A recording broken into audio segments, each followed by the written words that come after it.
Luke chapter 13, verse 22. And he went through the cities and villages, teaching and journeying toward Jerusalem. Then one said to him, Lord, are there few who are saved? And he said to them, Strive to enter through the narrow gate, for many, I say to you, will seek to enter and will not be able.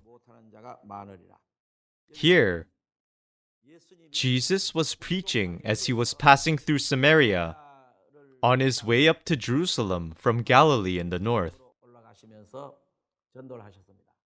There were no cars in those days, so he would have traveled on foot from one town to another, proclaiming the gospel. And he would have stayed at various houses along the way. In this way, he traveled to Jerusalem, spreading the gospel as he went. But one of the people who were following Jesus noticed that there were not very many people who were being saved, even though Jesus was preaching. So here in verse 23, he asked, Lord, are there few who are saved?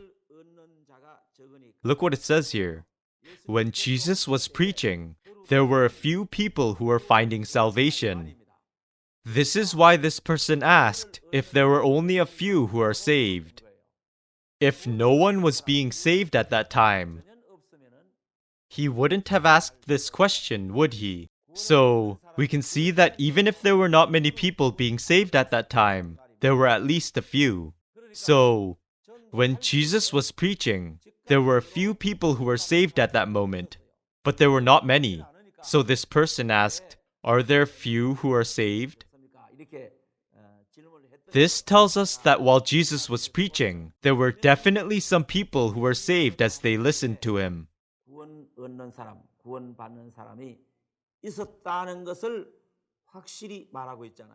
Let's see what Jesus said. Verse 24.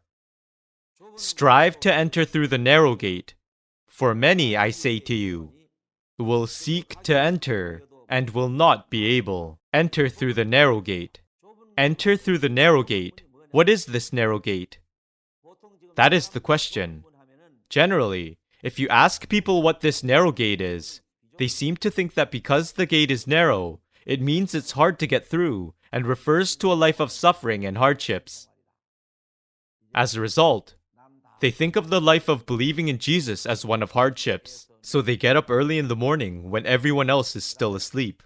Forcing their eyes open, they wash their faces, pick up their Bibles and hymn books, and set off for an early morning prayer meeting. They think that going through all that suffering, attending church regularly, and donating large sums of money to the church is what is meant by entering through the narrow gate. That's not the narrow gate. That's not the narrow gate. This is something that Jesus said one day.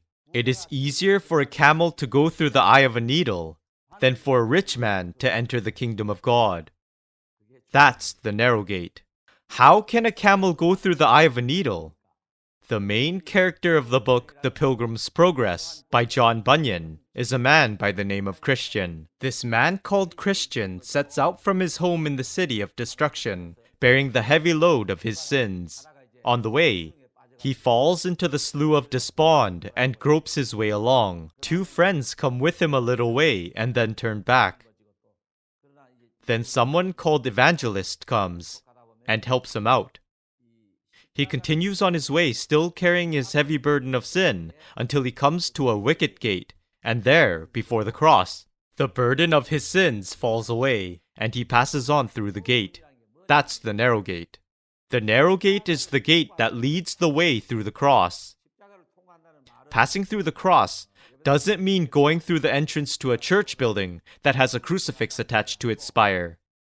It means that your old man, your former self, dies with the Lord, and you are resurrected as a new man. That is the narrow gate. There is no way that a person can enter there while he is still carrying around the burden of his sin. There is no way at all that he can do that. The sinner dies and the new person comes to life. That is the narrow gate. So a person enters in by the narrow gate when his sinful self dies, and he comes to life as a new person. This is what it means to be born again.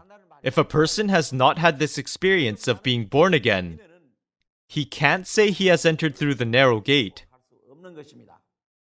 Look what it says here in verse 25. When once the master of the house has risen up and shut the door, and you begin to stand outside and knock at the door, saying, Lord, Lord, open for us. And he will answer and say to you, I do not know you, where you are from.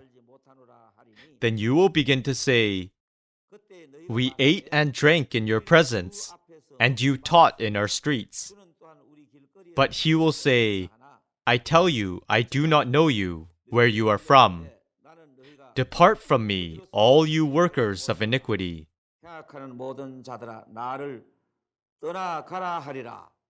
Look at what it says here. The door is shut. Then someone comes along after the door has been shut and knocks on the door saying, Lord, open the door for us. Open the door for us. He's knocking on the door of heaven. And the Lord replies, I don't know you or where you are from. Go away. He refuses him entry. So what does the person say to this? But Lord, really, how can you say you don't know me? You came and stayed the night at my house when you were on your way to Jerusalem. I sat down to eat with you at the same table. And when you went outside in the streets and gathered the people together and spoke to them, I was also there and heard you speaking. This is what he says. People these days would say, Lord, I've been baptized. I've given a lot of donations to my church. I was a deacon, an elder, or a pastor. I was a Sunday school teacher. They'll probably come out with something like this to defend themselves. It's all the same. The Lord will still reply, I don't know you or where you are from. Go away. The Bible tells us that this is what will happen. Why is that? It's because even though they had eaten with the Lord at the same table at that time and listened to his words, no change had taken place within their hearts.